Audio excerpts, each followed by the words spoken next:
ধারণা করা হচ্ছে বাংলাদেশে এক যুগের ব্যবধানে কিডনি রোগী প্রায় দ্বিগুণ হয়েছে। প্রতি বছর কি পরিমাণ মানুষের কিডনি বিকল হচ্ছে সেটিও আমরা সঠিকভাবে বলতে পারছি না। তবে কিডনি রোগীদের নানা ধরনের ভুল ধারণা রয়েছে, এমনকি যারা কিডনি রোগে আক্রান্ত হননি সাধারণ মানুষ, তাদের মধ্যেও এই রোগ নিয়ে নানা ধরনের বিভ্রান্তি রয়েছে। এসকে ফার্মাসিউটিক্যালস লিমিটেডের সৌজন্যে আরোগ্য নিকেতনের আজকের আলোচনার বিষয় কিডনি রোগীর ভুল ধারণা। এই বিষয়ে কথা বলতে আমাদের সঙ্গে স্টুডিওতে যুক্ত হয়েছেন ডাক্তার ইউসা এফ আনসারি, সহযোগী অধ্যাপক ও বিভাগীয় প্রধান, কিডনি বিভাগ, উত্তরা আধুনিক মেডিকেল কলেজ হাসপাতাল। আপনাকে অভিনন্দন আমাদের সঙ্গে যুক্ত হওয়ার জন্য। আপনাকে অভিনন্দন এবং ধন্যবাদ জানাচ্ছি। ডাক্তার আনসারি, আপনার কাছে জানবো যে কিডনি রোগীদের নানা ধরনের ভুল ধারণা থাকে। এই যে অসংখ্য রোগী, হাজারো রোগী আপনাদের কাছে আসে, তারা অনেক ভুল চিকিৎসার মধ্যে বা ভুল চিন্তার মধ্যে দিয়ে তো আসলে আপনার কাছে আসে এবং আপনারা কথা বললে আসলে সেই বার্তাটি পেয়ে যান। এই ভুলের বার্তাগুলো আসলে কত ধরনের বা কত রকম যদি বলেন? আমরা যেটা দেখি যে আমাদের দেশের রোগীরা অনেক বিষয়ে তাদের রোগ সম্পর্কে কখনো কখনো খুব বেশি অসচেতন, কখনো কখনো অতি সচেতন। সঠিক সচেতনতা এবং সঠিক চিকিৎসার আওতায় না থাকার ফলে রোগীরা নানান ধরনের ভুলের মধ্যে থাকেন এবং কোনো ক্ষেত্রে আমি মনে করি আমরা চিকিৎসকরাও দায় এড়াতে পারি না। আমরা হয়তো রোগীদেরকে সঠিকভাবে ওনার রোগ সম্পর্কিত এই ভুলগুলো থেকে বেরিয়ে আসার ব্যাপারে যথেষ্ট সময় দেই না অথবা কথা বলি না। রোগীরা যখন আসে, মানে একটি বড় সময় পরে আসে, মানে আপনাদের পর্যন্ত আসতে আসতে কত সময় ক্ষেপণ করে তারপরে আসে রোগীরা? এটা নির্ভর করা হচ্ছে কি ধরনের রোগ হয়েছে। যেমন দেখুন যে কতগুলি রোগ যেগুলি হচ্ছে অ্যাকিউট ইলনেস, যেমন হার্ট অ্যাটাক, বুকের তীব্র ব্যথা, উনি আসতে বাধ্য ডাক্তারের কাছে। তারপরে ধরেন যে আমাদের কিডনি রোগের ক্ষেত্রে যদি আমি বলি যে গ্লোমেরুলোনেফ্রাইটিসের কিছু ভ্যারাইটি আছে যেটাতে খুব দ্রুত শরীর ফুলে যায়, প্রস্রাব কমে যায়, তখন রোগী ভয়েই ডাক্তারের কাছে চলে আসে। আবার আকস্মিক কিডনি বিকলে খুব দ্রুত কিডনির যে কার্যক্ষমতা সেটা কমে আসে, যে কারণে দেখা যায় যে পেশেন্টরা খুব দ্রুতই ডাক্তারের শরণাপন্ন হয়, কারণ উনি দেখতে পান ওনার শরীর ফুলে যাচ্ছে অথবা প্রস্রাবের পরিমাণ কমে যাচ্ছে। কিন্তু আমাদের সবার জন্য যেটা সবচেয়ে আতঙ্কের নাম সেটা হচ্ছে ক্রনিক কিডনি ডিজিজ বা দীর্ঘমেয়াদী কিডনি রোগ। দীর্ঘমেয়াদী কিডনি রোগকে আমরা বলি হচ্ছে সাইলেন্ট কিলার। এই রোগীরা সাধারণত একেবারেই কিছুই বুঝতে পারেন না। অন্তত পক্ষে 50 ভাগের বেশি কিডনি নষ্ট হয়ে যাওয়ার পরে ওনারা কিছু কিছু সিমটম পান এবং অধিকাংশ ক্ষেত্রেই আমরা বলি যে রোগী হয়তো অন্য কোনো কারণে, রোগের কারণে ডাক্তারের কাছে গিয়েছেন, একটা রুটিন পরীক্ষার মাধ্যমে জানতে পারেন যে ওনার কিডনির অবস্থা ভালো না অথবা কিডনি কম কাজ করছে, তো সেই অবস্থায় আসেন। তো সেই জায়গাটায় যখন আমাদের কাছে আসে তখন আমাদের জন্য আসলে কিউরেটিভ ট্রিটমেন্ট যেটা বলি, যে রোগ ধরে রোগের একদম সুন্দর চিকিৎসা করে রোগটাকে ভালো করে দেয়া, সেটা আর সম্ভব হয় না। তখন আমাদেরকে আসলে চিকিৎসাটা ভিন্নভাবে অ্যাপ্রোচ করতে হয়। আচ্ছা, কিন্তু আমি জানতে চাই যে এই যে আমরা শুনি যে একটি কিডনি বিকল হয়েছে, আবার কখনো কখনো শুনি দুটি কিডনি বিকল হয়ে গেছে। একটা মানুষের দুটি কিডনি বিকল হওয়ার পরে কেন তিনি জানবেন, তার আগে কেন জানতে পারেন না? সাধারণত যে কিডনি বিকল হয়, যেমন ধরেন যে আমি যেটা বলছিলাম যে দীর্ঘমেয়াদী কিডনি রোগ অথবা গ্লোমেরুলোনেফ্রাইটিস বা কিডনির প্রদাহ অথবা আকস্মিক কিডনি বিকল, এই সবগুলি কিন্তু একটি কিডনি বিকল না। সবগুলো রোগেই দুইটি কিডনি একই সাথে বিকল হয়। আচ্ছা, একটি কিডনি বিকল হতে পারে খুব অল্প সংখ্যক কারণে। আচ্ছা, যেমন ধরেন যে একটি কিডনির একটা পাথর কোনো কারণে হয়তো মূত্রনালীতে আটকায় গেল, গিয়ে অবস্ট্রাকশন তৈরি করে একটি কিডনি বিকল করলো, অথবা একটি কিডনিতে ইনফেকশন হয়ে অ্যাকিউট পাইলোনেফ্রাইটিস, সেটা হয়তো ট্রিটমেন্ট সুন্দর করে করা হলো না, ক্রনিক পাইলোনেফ্রাইটিস, এভাবে একটি কিডনি বিকল হতে পারে। কিন্তু সাধারণত আমরা কিডনি রোগ বলতে যে রোগগুলিকে বুঝি, অধিকাংশ কিডনি রোগ কিন্তু দুটো কিডনির অসুখ। আচ্ছা, তার মানে আমরা যে বলি প্রতি বছর কিডনি বিকল হচ্ছে এত হাজার মানুষের, তার মানে তিনি দুটো কিডনি বিকল নিয়ে উনি আসছেন। আচ্ছা, এই আকস্মিক কিডনি বিকলটা আসলে ওইভাবে ক্রনিক কিডনি ডিজিজের মতো ভয়াবহ না? না, আকস্মিক কিডনি বিকলও ভয়াবহ, কিন্তু আকস্মিক কিডনি বিকল যদি আমরা সঠিকভাবে সক্ষমভাবে চিকিৎসা করতে পারি 95% রোগী আবার সুস্থ হয়ে যান। আচ্ছা, তো সেক্ষেত্রে আমরা যদি সঠিকভাবে চিকিৎসা দিতে পারি, চিকিৎসার আওতায় আনতে পারি, তাহলে অধিকাংশ রোগী সুস্থ হয়ে যায়। কিন্তু কিডনি বিকল নিয়ে ভুল ভয়ের ঘটনাগুলো আসলে কি কি, যেটা রোগীরা প্যানিকড হয়ে যায়? আচ্ছা, কিডনি বিকল নিয়ে মানুষের ভয়ের সবচেয়ে বড় কারণ কি, আমরা এটা সাধারণত যেটা দেখতে পাই সেটা হলো যে যারা একেবারে কিডনি বিকল হয়ে যায়, যেটাকে আমরা বলি এন্ড স্টেজ রেনাল ডিজিজ, তখন এই রোগীকে সারা জীবন হয় ডায়ালাইসিস নিয়ে চলতে হয়, অথবা যদি সেই রোগীটি সৌভাগ্যবান হন তাহলে হয়তো কিডনি ট্রান্সপ্লান্টের আওতায় আসেন। এই সারা জীবন ডায়ালাইসিসে একটা রোগী যখন চলে যায়, তাহলে সেই রোগীটার দু ধরনের সমস্যা। একটা তো হচ্ছে যে তার চিকিৎসা নেওয়া এবং এই জটিল চিকিৎসার মধ্য দিয়ে যাওয়া, তো সেটা এক ধরনের জটিলতা, বা আমরা মনে করতে পারি যে একটা প্রতিবন্ধকতা, সেই প্রতিবন্ধককে দূর করে তাকে যেতে হচ্ছে। কিন্তু এর পাশাপাশি আর একটা খুব বড় আতঙ্ক হচ্ছে অর্থনৈতিক, যেটা ওই রোগীর জন্য ওই চিকিৎসাটা অধিকাংশ ক্ষেত্রে ওনার সক্ষমতার বাইরে চলে যায়। কারণ ডায়ালাইসিস আমাদের সরকারি যে সার্ভিস, সেই সার্ভিস তো অপ্রতুল, আর বেসরকারি সার্ভিসের আওতায় আসতে গেলে অনেক বেশি খরচ। এবং এই খরচটা এমন না যে আপনি 2 মাস 3 মাস 4 মাস করলেন, যতদিন রোগীটা বেঁচে থাকবে ততদিন এই খরচ করতে হবে, এটা একটা বড় বিষয়। এর পাশাপাশি ঔষধ, ডাক্তারের সাথে পরামর্শ, পরীক্ষা নিরীক্ষা। আমরা যেটা দেখতে পাই যে মধ্যবিত্ত পরিবারের মানুষ খুব বেশি দিন এই ধরনের এই মধ্যবিত্ত পরিবারের মানুষের যত অংশ আপনাদের কাছে পর্যন্ত আসতে পারে, এর মাঝামাঝিও সে কম খরচের কারণে অন্য ট্রিটমেন্টের ভিতরে যাওয়ার চেষ্টা করে, হোমিও বা অন্য কিছু, সেটি আসলে কি হয় বা তাদের ধারণাটা আসলে কি? এইটা আছে যে আমাদের মধ্যে, আমাদের সমাজে একটা খুব প্রচলিত মিথ রয়েছে যে হোমিও চিকিৎসা, তারপরে আয়ুর্বেদিক চিকিৎসা বা গাছগাছালির কিছু ওষুধপত্র খেলে, এমনকি কবিরাজ এমন ওঝা, ওই তো যেটা বলছি যে কোনো ধরনের অ্যাডভার্স ইফেক্ট হয় না। রোগীরা বলে যে এই সব ওষুধের তো সাইড ইফেক্ট নাই, এটা রোগীরা বলে।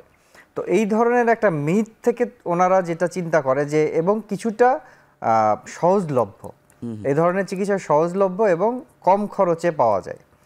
তো সেই সব কারণে এই যে একটা মিথ, একটা ভুলের মধ্যে থাকার কারণে রোগীরা ছোটে, একটা অংশ এ ধরনের চিকিৎসার পেছনে ছোটে, এবং এ ধরনের চিকিৎসার পেছনে ছুটতে গিয়ে আরও কিডনির ক্ষতির কারণ হয়ে দাঁড়ায়।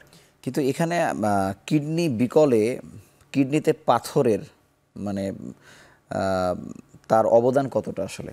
না, কিডনি পাথরের অবদান খুব বেশি না, খুব বেশি না। আমরা যেটা কিডনি বিকল বলতে ক্রনিক কিডনি ডিজিজ বা দীর্ঘমেয়াদী কিডনি রোগ যেটাই বলি, এটার 1 নাম্বার এবং 2 নাম্বার কারণ হচ্ছে কখনো কখনো ওভারল্যাপ হয়। এটা একটা হচ্ছে গ্লোমেরুলোনেফ্রাইটিস বা কিডনির প্রদাহ, 2 নাম্বার কারণ হচ্ছে ডায়াবেটিস বরং এখন 1 নম্বরে চলে আসছে বিভিন্ন জায়গায়। আমরা যে স্টাডিগুলি করি আমরাও দেখি কখনো 1 নম্বরে গ্লোমেরুলোনেফ্রাইটিস, কখনো 1 নম্বরে ডায়াবেটিস মেলাইটাস।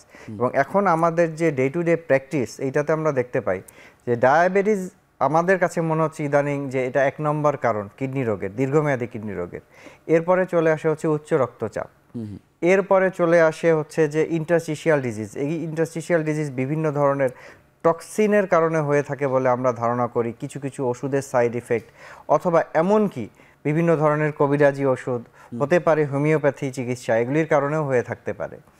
এরপরে আপনার নানান ধরনের জেনেটিক ডিজিজ, যেমন আমরা বলি যে অ্যাডাল্ট পলিসিস্টিক কিডনি ডিজিজ সহ নানান রোগ। এরপরে চলে আসে হচ্ছে অবস্ট্রাকটিভ নেফ্রোপ্যাথি, অর্থাৎ কিডনির যে প্রস্রাবের যে পথ, এই প্রস্রাবের পথে কোথাও যদি বাধা সৃষ্টি হয়, সেই কারণে কিডনি বিকল হতে পারে। সেই প্রস্রাবের পথে বাধা সৃষ্টির কারণ হিসাবে স্টোন একটা অংশ, এবং সেটা দীর্ঘমেয়াদী কিডনি রোগের ক্ষেত্রে খুব বড় ভূমিকা পালন করে বলে আমি মনে করি। কিন্তু কিডনির পাথর অপসারণের ক্ষেত্রে হোমিও খেলে প্রস্রাবের সঙ্গে বের হয়ে যায় পাথর, শুনেছেন কিনা আপনি? জি, আমরা প্রতিনিয়তই শুনি।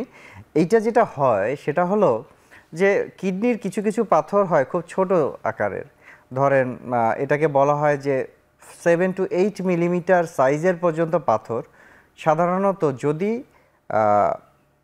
প্রস্রাবের পাথওয়েতে বা প্রস্রাব যে প্রবাহ, ওই প্রবাহের রাস্তার মধ্যে যদি এটা পড়ে, এটা অটোমেটিক বের হয়ে যেতে পারে কিন্তু অধিকাংশ সেখানে ক্ষেত্রে। হোমিও ওষুধের সাথে কোনো রোল আছে? সেখানে আমার কাছে যেটা মনে হয় কখনো কখনো এটা কাকতালীয়, কাকতালীয়। যে ওষুধ খেয়েছে, হয়তো আলট্রাসোনোগ্রাম কোনো কারণে করেছে, অথবা কোনো কারণে কোমর ব্যথা হয়েছে, একটা আলট্রাসোনোগ্রাম করেছে, করে দেখেছে একটা ছোট পাথর রয়েছে, তারপরে সেই রোগীটি এই পাথরের জন্য একজন হোমিওপ্যাথি বা কোনো একটা চিকিৎসা গ্রহণ করেছে, এরপরে 6 মাস পর দেখা গেল পাথরটি নেই।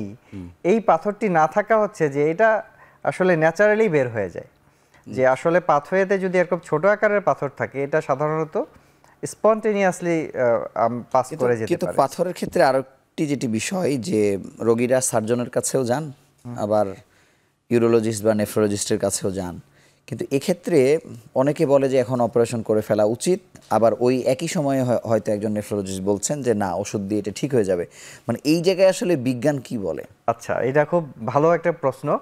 এটা হলো যে আমি একটু আগে বলছিলাম যে অবস্ট্রাকটিভ নেফ্রোপ্যাথি, অর্থাৎ যদি প্রস্রাবের প্রবাহ বাধার কারণ করে আর কি, কোনো পাথরের কারণে যদি প্রবাহ বাধার সৃষ্টি করে, তাহলে কি হবে, যে যেটা আমরা সাধারণভাবেই চিন্তা করি যে আমাদের বাসার যদি পয় নিষ্কাশন, এই রাস্তা যদি বন্ধ হয়ে যায় কি হবে, একটা জায়গায় গিয়ে পানি জমে যাবে, তাই তো, এবং পানিটা বের হতে পারছে না। একই রকম ঘটনা যদি কিডনি স্টোনের কারণে ঘটে, তাহলে কি হবে, কিডনির একটা অংশ ফুলে যাবে, এবং প্রস্রাব যদি ঠিকমতো বেরিয়ে যেতে না পারে, তাহলে একটা পর্যায়ে কিডনিটা কম কাজ করা শুরু করবে। তো যদি কোনো কারণে এরকম বাধা সৃষ্টি করে, অথবা কিডনির পাথরের আকার যদি এরকম বড় হয় যে সাধারণভাবে বেরিয়ে যেতে পারছে না, অথবা কিডনির ভিতরে ইনফেকশনের রিস্ক বেড়ে যাচ্ছে, অথবা এই ধরনের অবস্ট্রাকশনের রিস্ক বেড়ে যাচ্ছে, অর্থাৎ বাধার সৃষ্টি করছে, তখন অপারেশন খুব জরুরি।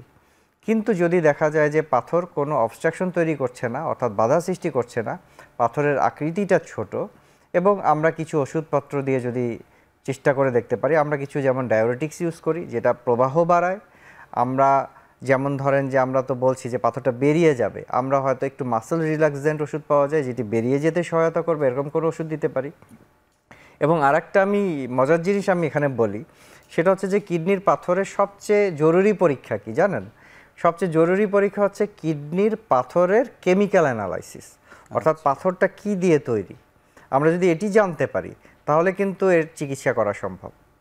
সাধারণত 4 থেকে 5 ধরনের পাথর পাওয়া যায়, এবং খুব কমনলি একটা পাথর পাওয়া যায়, 80% অ্যান্ড অ্যাবাভ হচ্ছে যে ক্যালসিয়াম অক্সালেট টাইপের পাথর পাওয়া যায়। আমরা কখনো কখনো এই ক্যালসিয়াম অক্সালেটের এগেনস্টে চিকিৎসা দিয়ে দেখি আর কি, রোগীকে বলি যে আমরা অধিকাংশ কারণটা তো আমি জানছি না, কারণ পাথর বেরিয়ে গেলে সেই পাথর টেস্ট করে আমরা জানতে পারবো, অথবা অপারেশনের পরে টেস্ট করে জানতে পারবো, এর বাইরে তো জানা সম্ভব না। ফলে আমরা যেহেতু জানি যে একটি বিশেষ ধরনের পাথর বেশি পরিমাণ হয়, সেটার ওষুধ দিয়ে দেখি অনেক ক্ষেত্রে উপকার হয়। আপনাকে অসংখ্য ধন্যবাদ। আমরা একটি ছোট্ট বিরতি নিয়ে আবার আলোচনায় ফিরছি।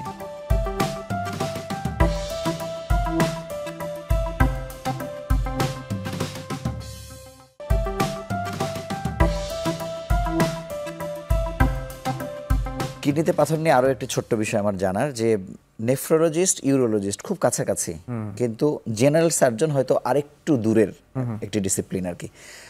সেক্ষেত্রে কি মত পার্থক্য হয় কিনা এই বিষয়ে আপনাদের? না, আমরা সাধারণত কিডনি পাথরের জন্য জেনারেল সার্জনের কাছে যাই না। পানির ব্যাপারটা আমি বলি, সাধারণ অবস্থায় আমাদের প্রতিদিন 8 থেকে 12 গ্লাস পানি খাওয়াই যথেষ্ট। আচ্ছা, এটা হচ্ছে সাধারণ অবস্থায়। এর বাইরে যদি কোনো মানুষের, এটা আমি সাধারণ সুস্থ মানুষের কথা বলছি, যে ডিহাইড্রেশনের কোনো কারণ ঘটে, যেমন অতিরিক্ত ঘাম, বমি, ডায়রিয়া এরকম কিছু ঘটে, তাহলে যে লস হচ্ছে, যে পানিটা আমার শরীর থেকে বেরিয়ে যাচ্ছে, সেটাকে আলাদা করে রিপ্লেস করা প্রয়োজন।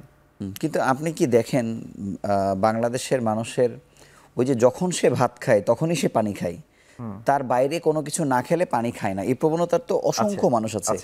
এটি আসলে ওই 8-10 গ্লাসে আসলে যায় না, আপনি সর্বোচ্চ 1.5 গ্লাস বা 2 গ্লাস করে যদি ধরেন, সে হয়তো 5-6 গ্লাসের ভিতরে থাকে। এটিকে আপনি কিভাবে দেখেন? না, এটি কম পানি খাওয়া শরীরের জন্য ভালো না, কারণ তাহলে ডিহাইড্রেশন হবে। অন্তত পক্ষে 8 গ্লাস পানি খেতে হবে। আবার এর পক্ষান্তরে আমি আপনাকে এটাও বলি, অনেক মানুষ সকালবেলা ঘুম থেকে উঠেই 1 লিটার পানি খেয়ে ফেলে, বা এর বেশিও খেয়ে ফেলে। মনে করে যত বেশি পানি খাবো, এটাও একটা ভুল ধারণা যে কিডনি আমার তত ভালো থাকবে।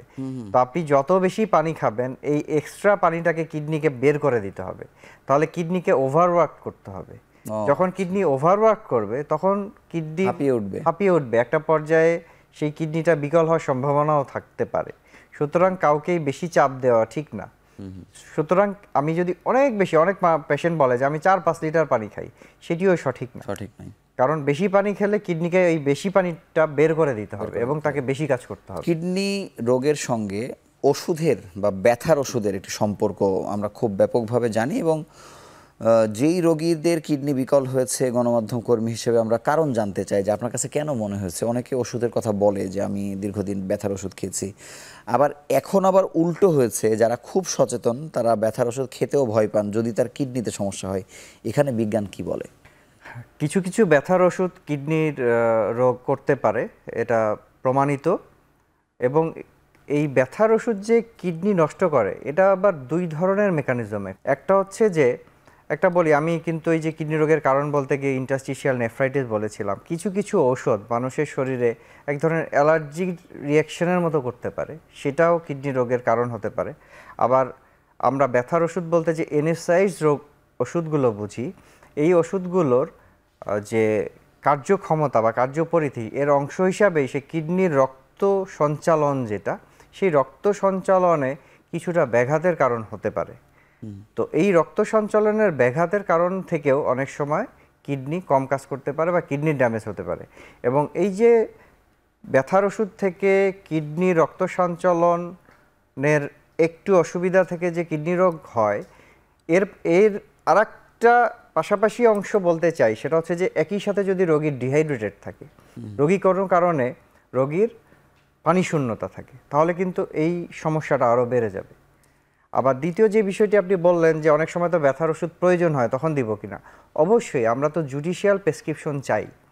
তবে ব্যথার ওষুধ প্রয়োগ করার আগে যদি সুযোগ থাকে কিডনি কেমন কাজ করছে এটা একটু দেখে নেওয়া, কারণ কিডনি ফাংশন সঠিক আছে কিনা এটা দেখে নেওয়া। কারণ আমরা তো জানি না, কারণ আমি তো আগেই বলেছি যে এটা একটা সাইলেন্ট কিলার। বিশেষ করে যা ডায়াবেটিস আছে, দীর্ঘদিন থেকে উচ্চ রক্তচাপ আছে, একজন বয়স্ক রোগী, আমরা জানি যে তার কিডনি কেমন আছে। সুতরাং ব্যথার ওষুধ প্রেসক্রাইব করার আগে একটু সেরাম ক্রিয়েটিনিন করে নিলে ভালো।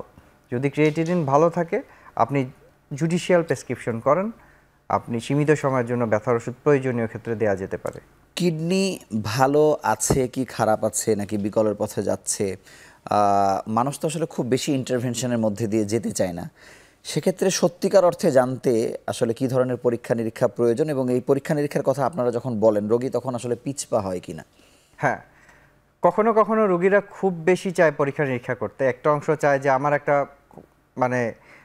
হোল বডি চেক আপ করেন। তো আসলে হোল বডি চেক আপ বলতে কিছু নাই।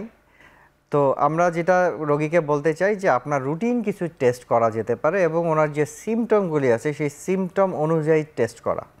তো রুটিন টেস্টের মধ্যে কিডনি পরীক্ষা অবশ্যই অন্তর্গত। আর আপনি যদি খুব স্পেসিফিকভাবে জানতে চান যে অন্ততপক্ষে কোন পরীক্ষাগুলি করলে আমরা কিডনি ভালো আছে কিনা বলতে পারবো, মিনিমাম 3টা পরীক্ষা আমি বলতে চাই। একটা হচ্ছে যে ইউরিনের রুটিন টেস্ট। এটা হচ্ছে কিডনি ভালো আছে কিনা এটা বোঝার সবচেয়ে জরুরি পরীক্ষা। এবং আমি মনে করি যে যত ধরনের পরীক্ষা প্রচলিত আছে, এটা সবচেয়ে সস্তা পরীক্ষা। আচ্ছা, আমরা একটা রুটিন ইউরিনের পরীক্ষা, অর্থাৎ ইউরিন আরি করে দেখতে পারি। ইউরিন আরি করলে আমরা অনেকগুলি ইনফরমেশন পাই। কিডনিতে প্রদাহ আছে কিনা ইনফরমেশন পাই। অনেক সময় ইউরিনে আরবিসি গেলে সাথে যদি একটু কোমরের দিকে ব্যথা থাকে, পাথর হয়ে থাকতে পারে, সেই ধারণা করতে পারি। একই সাথে আরবিসি আছে, প্রোটিন আছে, কিডনির ভালো ধরনের প্রদাহ আছে বলে চিন্তা করতে পারি। অনেক সময় সুগার দেখতে পেলে আমরা চিন্তা করতে পারি যে রোগীর ডায়াবেটিস আছে। অনেক সময় জাস্ট একটা ইউরিনের রুটিন টেস্ট দেখে আমরা ডায়াবেটিসের ডায়াগনোসিসের কাছাকাছি পৌঁছে যাই। এটা খুব জরুরি পরীক্ষা এবং খুবই সস্তা পরীক্ষা। দ্বিতীয় যে পরীক্ষাটি বলবো সেটা হচ্ছে একটা সেরাম ক্রিয়েটিনিন করা। এটা হচ্ছে কিডনির ফাংশনাল স্ট্যাটাস দেখা। নাম্বার 3 যদি আমি আর একটা পরীক্ষা করতে চাই, সেটা হচ্ছে কিডনির একটা আলট্রাসোনোগ্রাম করা। অর্থাৎ কিডনির চেহারাটা কেমন আছে, স্ট্রাকচার কেমন আছে, এর মধ্যে কোথাও কোনো অবস্ট্রাকশন আছে কিনা এইটুক বোঝা। তার মানে এই 4টি আসলে করা প্রয়োজন, বিশেষ করে যারা ঝুঁকিপূর্ণ বা যাদের সন্দেহ করা যাচ্ছে। জি, এবং এই 3টি পরীক্ষা করলে মোটামুটিভাবে আমরা বলে দিতে পারবো যে ওনার কিডনি ভালো আছে। এখন কি আসলে এই সবগুলো করার প্রবণতা মানুষের কেমন বেড়েছে? এখন কিন্তু প্রবণতা বেড়েছে। আমরা বিগত সময়ের চেয়ে এখন দেখি মানুষ অনেক বেশি সচেতন। বিশেষ করে আমরা অনেক রোগী পাই যারা সামান্য কোমর ব্যথা নিয়েও আমাদের কাছে আসেন যে স্যার আমাদের কিডনিটা কেমন আছে একটু দেখে দেন। ভালো প্রসঙ্গে এসেছেন। আমি এখানে বলতে চাই যে অনেক গ্যাস্ট্রিকের রোগী, গ্যাস্ট্রিকের সমস্যা উনি মনে করেন হৃদরোগের সমস্যা, আবার অনেকে হৃদরোগের সমস্যা না বুঝে বসে থাকেন আমার গ্যাস্ট্রিকের সমস্যা।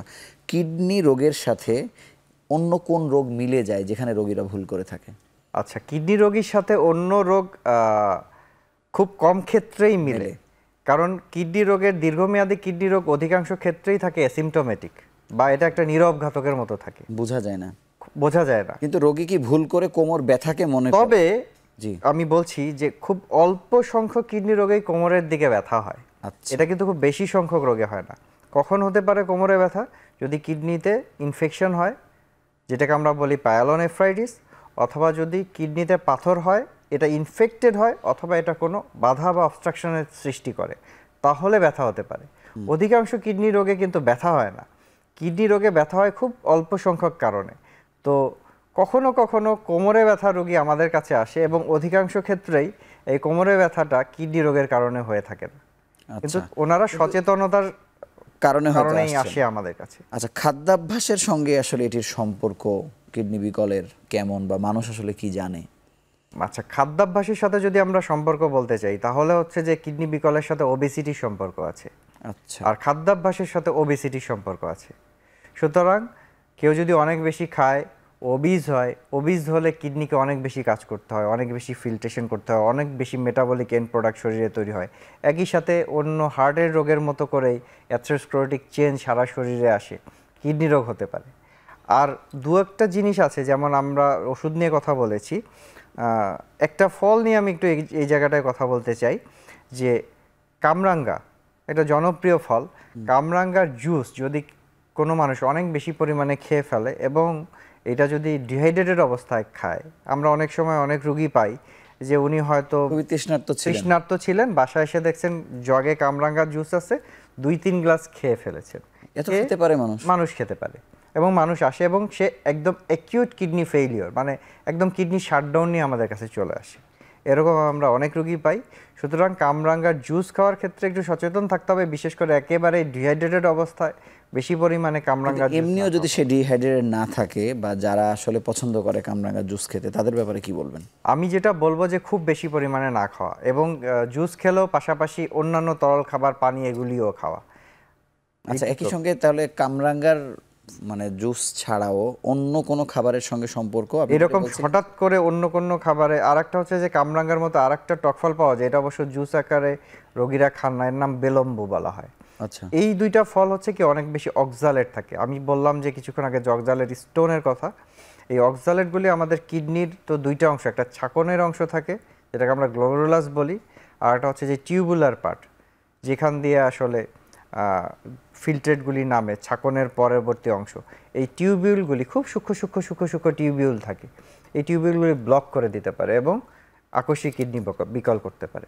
আপনাকে অসংখ্য ধন্যবাদ। আমরা আরও একটি ছোট্ট বিরতি নিয়ে আবার আলোচনায় ফিরছি।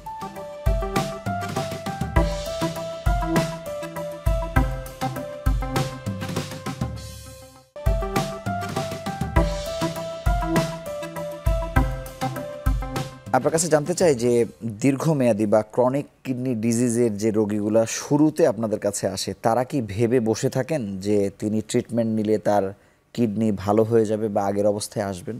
আচ্ছা, এটা খুবই গুরুত্বপূর্ণ একটা প্রশ্ন। প্রত্যেকটি রোগী চিকিৎসকের কাছে আসেন সুস্থ হওয়ার আশা নিয়ে, এবং আমরা যারা চিকিৎসক আমরাও চাই, আমাদের চাওয়া যে আমাদের চিকিৎসায় রোগী সম্পূর্ণ সুস্থ হবে। তো দীর্ঘমেয়াদী কিডনি রোগীও যদি শুরুর দিকে আমাদের কাছে আসেন, এটা কিন্তু অনেক ক্ষেত্রে প্রায় সুস্থ থাকেন রোগীরা, এবং কখনো কখনো আমরা যদি এই রোগের কারণটাকে ধরতে পারি, তাহলে এই কারণে চিকিৎসা করলে আমরা কিন্তু রোগীকে প্রায় সুস্থ জীবনে দীর্ঘদিন রাখার চেষ্টা করতে পারি, এবং অনেক রোগী দীর্ঘদিন সুস্থ থাকে। কিন্তু একজন রোগী যদি রোগটা প্রোগ্রেস হয়ে গেছে, অনেক দূর চলে গেছে, ধরেন একজন রোগী হঠাৎ করে সে ইনসিডেন্টালি জানতে পারলো, আকস্মিকভাবে জানতে পারলো যে তার সেরাম ক্রিয়েটিনিন 4.5, এবং পরীক্ষা নিরীক্ষা করে দেখা গেল যে এইটাই আসলে দীর্ঘদিনের কিডনি রোগ। আসলে এটা হয়তো তার ডায়াবেটিস 25 বছরের, উনি হয়তো ওভাবে ভালোভাবে চিকিৎসায় ছিলেন না, রেগুলার কোনো ফলো আপে ছিলেন না। এই রুগী যখন আমাদের কাছে আসে তখন কিন্তু আমরা তাকে উনি সম্পূর্ণ সুস্থ হয়ে যাবেন এইটা বলার অবস্থায় থাকি না। তখন আমাদের প্ল্যান অফ ট্রিটমেন্ট থাকে যে এইখান থেকে যেন আর ফার্দার প্রোগ্রেশন না হয়, আচ্ছা। আর যেন খারাপের দিকে না যায় সেই দিকটায় চেষ্টা করা। আরেকটা হলো যে কিডনি এতখানি বিকল হওয়ার কারণে বেশ কিছু কমপ্লিকেশন তৈরি হয়, যেমন রোগীর রক্ত স্বল্পতা দেখা যায়, কখনো কখনো রোগীর দেখা যায় যে শরীরের লবণের অসমতা, ক্যালসিয়াম, ফসফেট, পটাশিয়াম, সোডিয়াম এগুলির অসমতা দেখা যায়, প্যারাথাইরয়েড হরমোনের অসমতা দেখা যায়। এগুলিকে ঠিক করার চেষ্টা করি এবং অনেক ক্ষেত্রেই আমরা সুন্দর চিকিৎসা দিয়ে এই কমপ্লিকেশনগুলিকে আমরা প্রায় রিকভারি করে ফেলতে পারি। তো আমরা যদি প্রোগ্রেশনকে হল্ড করতে পারি এবং কমপ্লিকেশনকে চিকিৎসা দিতে পারি তাহলে পেশেন্ট ভালো থাকে। কিন্তু এখানে আরেকটা যে জায়গাটা আমি বলতে চাই, যেহেতু আমরা কিডনি রোগীদের ভুল কি চিন্তা করছেন সেই জায়গাটায় যদি আমরা কথা বলতে চাই, সেটা দাঁড়ায় যে এই পেশেন্টটি কিন্তু তখন শুধু ছুটতে থাকে যে এই কিডনি রোগটা আমার ভালো হয়ে যাবে, ক্রিয়েটিনিন আমার কেন ওয়ানে আসে না। তো উনি দেখা যায় যে এক ডাক্তার থেকে আরেক ডাক্তার, এক শহর থেকে আরেক শহর, এক দেশ থেকে আরেক দেশ ছুটোছুটি করেন এবং অনেক বেশি অর্থের অপচয় করেন। মানে ট্রিটমেন্টের থেকে বেশি টাকা উনি খালি ঘুরতে ফিরতে খরচ করে ফেলছেন। অনেক খরচ করেন। আমি যেটা বলবো যে আপনি একজন কিডনি রোগ বিশেষজ্ঞের অধীনে থাকেন এবং এই চিকিৎসাটা যেন আর খারাপের দিকে না যায় সেই জায়গাটায় মেনে নিয়ে চিকিৎসা করা। রোগীদেরকে যেটা বলা যে এটাকে মেনে নিতে হবে। এখন এই রোগ যদি ভালো হয়ে যেত, অনেক সময় আমি রোগীকে বলি যে দেখুন এই অবস্থা থেকে ক্রিয়েটিনিন যদি নর্মাল হয়ে যেত, এরকম চিকিৎসা যদি পৃথিবীতে থাকতো তাহলে পৃথিবীতে ডায়ালাইসিস মেশিনের প্রয়োজন হতো না, পৃথিবীতে রেনাল ট্রান্সপ্লান্টের প্রয়োজন হতো না। সুতরাং রোগীদের যে অংশটি আসলে দেশের বাইরে যায়, বিশেষ করে আমাদের পার্শ্ববর্তী দেশে আসলে যায়, মানে কি কারণে যায়? মানে কিডনি রোগের কি আমরা সেবা দিতে পারছি না? এটা যদি লিভার ট্রান্সপ্লান্ট হতো আমরা করতে পারছি না, কিডনি তো প্রতিস্থাপন করছি। এক অধ্যাপক কামরুল ইসলামই তো আসলে বিশাল এক মাইল ফলক করেছেন, অনেকগুলো সেন্টারে হচ্ছে, কিন্তু আমরা কেন যাই আসলে? আচ্ছা, এই ব্যাপারটা যদি আমি কথা বলতে চাই, সেটা হলো যে আমাদের দেশের শুধু কিডনি রোগী না, অধিকাংশ রোগীর আমি মনে করি 95% রোগী পার্শ্ববর্তী দেশ বলেন আর যেই দেশই বলেন যে যায়, তার এক নম্বর কারণ হচ্ছে সামাজিক চাপ। সামাজিক চাপ যেমন যেমন ওনাকে হয়তো মেয়ের শ্বশুরবাড়ির লোক একজন বলল আপনি একটু ইন্ডিয়া থেকে ঘুরে আসেন, আপনি একটু সিঙ্গাপুর থেকে দেখায় আসেন। উনি তখন চিন্তা করে আমি যদি বিদেশ না যাই আমার তো প্রেস্টিজ থাকছে না। মানে এটা হয়, এটা অনেক বেশি হয়।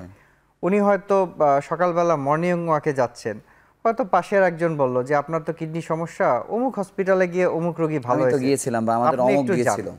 এমন হতে পারে যে ওনার হয়তো একটা একিআই সেটিং ছিল বা আকস্মিক কিডনি বিকল ছিল। এমনও হতে পারে হয়তো ওনার কিডনি রোগই ছিল না। আচ্ছা, তো যেটা হয় যে আমার কাছে যেটা মনে হয় যে একটা মূল কারণ হচ্ছে সামাজিক চাপ।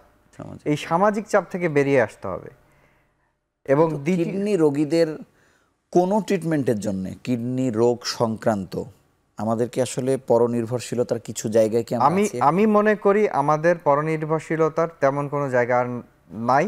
আমরা বাংলাদেশে আমরা সেলফ সাফিসিয়েন্ট আমি মনে করি। এখন আপনি যেটি বললেন যে ট্রান্সপ্লান্টের জন্য বিদেশে যায়, দেখুন আমাদের দেশে যে রেনাল ট্রান্সপ্লান্ট করতে হয় একটা বাংলাদেশের আইনের মধ্যে থেকে রেনাল ট্রান্সপ্লান্ট, সেটি তো ভিন্ন প্রসঙ্গ যে আপনি করতে পারবেন না। তো যেই পেশেন্টটি আমাদের দেশে আইনের আওতায় আমরা করতে পারি না, সেই পেশেন্ট কিন্তু বাইরে গিয়ে করে আসছে। এই জায়গাতে আমি আরেকটি প্রশ্ন আপনাকে করতে চাই যে আপনি জানেন যে একসময় বাংলাদেশে এরকম একটা ভুল ধারণা গণমাধ্যমের কারণেই বা যেভাবে হোক ছড়িয়ে পড়েছিল যে কিডনি পাচার করছেন ডাক্তার। মানে এটিও তো একটি অনেক বড় ধরনের ভুল, এটি তো আসলে এভাবে সম্ভব না। এইটা তো আসলে সম্ভব না। এমনও হয়েছে যে মানুষের মধ্যে ধারণা যে এক জায়গায় অপারেশন করে কিডনি কেটে উনি ব্যাগে ভরে নিয়ে আরেক জায়গায় গিয়ে সেই কিডনি বিক্রি করে দিয়ে আসছে। এই ধরনের ভুল ধারণার মধ্যেও তো আমাদের জনসাধারণ রয়েছে। এটি কি সম্ভব? এটি তো সম্ভব না। তো একই সঙ্গে অনেকে জিজ্ঞেস করেন আমাদেরকে, গণমাধ্যম কর্মী হিসেবে বা বিভিন্ন হসপিটালকে জিজ্ঞেস করেন যে আপনাদের কাছে কি কিডনি কিনতে পাওয়া যায়? মানে এই যে কিনতে পাওয়া যায় কি না, এটা বিক্রি হয় কি হয় না, মানে এই ভুল ধারণার উত্তর কি? এই ভুল ধারণার উত্তর বিক্রি হয় না, কারণ কিডনি ক্রয় বিক্রয় বাংলাদেশের আইনে এটা একটি অপরাধ এবং এটি করার কোনো স্কোপ এই দেশে নাই, এই দেশের আইনে নাই। মানে ভারতে বা অন্য দেশে মানুষ যাচ্ছে যে আমার আইনে সাপোর্ট করছে না, আমার একটা কিডনি কিনতে হবে বা অন্য কারো কাছ থেকে নিতে হবে, তখন হয়তো সে যাচ্ছে। তখন সে যাচ্ছে এবং সেই প্রক্রিয়া সম্পর্কে আমার খুব স্বচ্ছ ধারণা নাই, কারণ আমার জানা মতে ইন্ডিয়া বা অন্যান্য অধিকাংশ দেশে, যেসব দেশে আমাদের দেশে রুগীরা যায় সেসব দেশের আইনও কিন্তু আমাদের দেশের মতোই। কিন্তু যেটা হয় যে সে এই দেশ থেকে একটা কাগজ সে কোনোভাবে একটা ফলস কাগজ বানিয়ে নিয়ে গেল, ওদের তো আর সেই কাগজ যাচাই বাছাই করার সক্ষমতা নেই। তারা হয়তো এই সুযোগটি সেই দিচ্ছে। সুযোগটি তারা নিচ্ছে। আবার এমনও হতে পারে যে ওই রোগীর আসলে বাস্তবিকভাবেই মানে তার আইনে যারা কাভার করে তাদের মাধ্যমে উনি পাচ্ছেন না, এটি একটি মানবিক বিষয় এবং সেই বিষয়ে যদি আইন আরো সহজ হয়, সেই আইন আসলে সহজ করার তো মানে পক্ষে বিপক্ষে অনেক কথা আছে।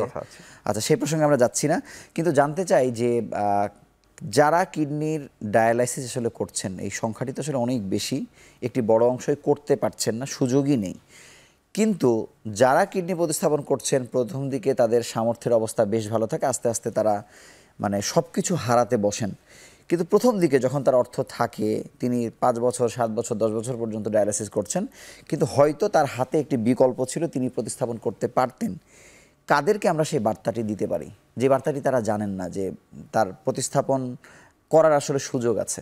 হ্যাঁ, প্রতিস্থাপন করার প্রত্যেকটি পেশেন্টের রোগীরই সুযোগ থাকে, অধিকাংশ পেশেন্টেরই সুযোগ থাকে, খুব কম সংখ্যক পেশেন্টের সুযোগ থাকে না। তো প্রতিস্থাপনের ক্ষেত্রে মূল বাধা হচ্ছে যে উপযুক্ত ডোনার খুঁজে পাওয়া, এবং ডোনার না খুঁজে পাওয়ার মূল কারণ হচ্ছে যে আমি মনে করি যে সচেতনতা এবং সঠিক জ্ঞানের অভাব। আমাদের দেশে যেটা হয়, সাধারণ মানুষ মনে করে যে কিডনি দান করলে তিনি নিজেই অসুস্থ হয়ে যাবেন। আমি আমার জীবনে এরকম দেখেছি যে সাধারণত আমাদের দেশের অধিকাংশ ডোনার হয় নারী। বোন ভাইকে দান করেন, মা সন্তানকে দান করেন, ওয়াইফ হাজব্যান্ডকে দান করেন। আমি এরকম দেখেছি যে বোন তার ভাইকে কিডনি দান করার ব্যাপারে একদম এগিয়ে গেছেন, একদম শেষ সময়ে এসে বোনের হাজব্যান্ড বলে যে তুমি যদি কিডনি দাও তাহলে আমি তোমার সাথে সংসার করব না। এরকম বেদনাদায়ক না, আবার এমনও আছে যে ছেলে কিডনি দিচ্ছে, মা বাবা হয়তো মনে করছে যে সে হয়তো কর্মক্ষম থাকতে পারবে না। এটি একটি ভুল। জি, এটি একটি ভুল ধারণা, কারণ কিডনি দান করে মোটামুটি স্বাভাবিক জীবন যাপন করা যায়। এবং আমি যেটা দেখেছি, আমার বেশ কিছু পেশেন্ট আছে যারা ডোনার, সম্মানিত ডোনার, যারা তাদের আত্মীয় স্বজনকে কিডনি দান করেছেন, অনেক বড় স্যাক্রিফাইস। হ্যাঁ, তো এক্ষেত্রে আমি যেটা দেখেছি যে ওনাদেরকে আমরা তো মোটিভেট করি যে আপনি যেহেতু কিডনি ডোনার, আপনি অন্তত বছরে একবার আমাদের কাছে আসবেন। তো বছরে একবার আমাদের কাছে আসে, আমরা অধিকাংশ ক্ষেত্রে ইভেন আমাদের প্রাইভেট চেম্বারও এই রোগীগুলিকে আমরা ফ্রিতেই দেখি। আমি আরেকটি বিষয় আরেকটু পরিষ্কারভাবে জানতে চাই যে প্রতিটি ডায়ালাইসিস যারা নিচ্ছেন তাদেরকে একবার অন্তত খোঁজ নেওয়া অন্তত উচিত কিনা যে আসলে আমার কিডনি প্রতিস্থাপন দরকার? অবশ্যই অবশ্যই। সকল এন্ড স্টেজ রেনাল ডিজিজ যে রোগীরা আছেন তাদের সকলেরই একটু ট্রান্সপ্লান্ট করা যায় কি না এই জায়গাটিতে একটু খোঁজ খবর নেওয়া উচিত। কারণ যদি আমরা রোগীকে ট্রান্সপ্লান্টের আওতায় আনতে পারি তাহলে কিন্তু এই রোগীরা একটা সুন্দর কোয়ালিটি অফ লাইফ পায়। সবচেয়ে বড় কথা হচ্ছে কোয়ালিটি অফ লাইফ। ডায়ালাইসিস কিন্তু কমপ্লিট রিপ্লেসমেন্ট না, তাকে কিছুটা পার্শিয়াল রিপ্লেসমেন্ট দেয়। কিন্তু আপনি যদি একটা ট্রান্সপ্লান্ট করে দিতে পারেন এবং এটা যদি সুন্দরভাবে হয় তাহলে কিন্তু তার কিডনি ফাংশনটা কমপ্লিট রিপ্লেসমেন্ট হয়। তবে সেক্ষেত্রে আমি যেটা বলবো যে সেক্ষেত্রে এই ট্রান্সপ্লান্ট রোগীদেরকেও কিন্তু সারা জীবন বেশ কিছু দামি ওষুধ খেতে হয়। সেই ওষুধগুলির ব্যাপারে, ওষুধের দাম, ওষুধগুলিকে কোনোভাবে কোনো ইন্স্যুরেন্সের আওতায়, কোনো একটা প্রণোদনার আওতায় যদি আনা যায় তাহলে যাতে তারা একটু কম মূল্যে ওষুধ পায়, প্রয়োজনীয় ক্ষেত্রে বিনামূল্যে ওষুধ পায়। এখানে একটা অসুবিধা কি যে ওষুধ কোম্পানিকে জিজ্ঞেস করলে তারা হয়তো বলেন যে গভর্নমেন্ট একটা এক্সেমশন দিবে, কিন্তু গভর্নমেন্ট দেওয়ার সাথে সাথে তারাও যদি একটু এক্সেমশন দেয় বা অব্যাহতি দেয় তাহলে হয়তো রোগীর জন্য দুদিক থেকে লাভ হয়। অবশ্যই আমরা আসবো, আমরা আরও একটি অর্থাৎ শেষ বিরতি নিয়ে আবার আলোচনায় ফিরছি।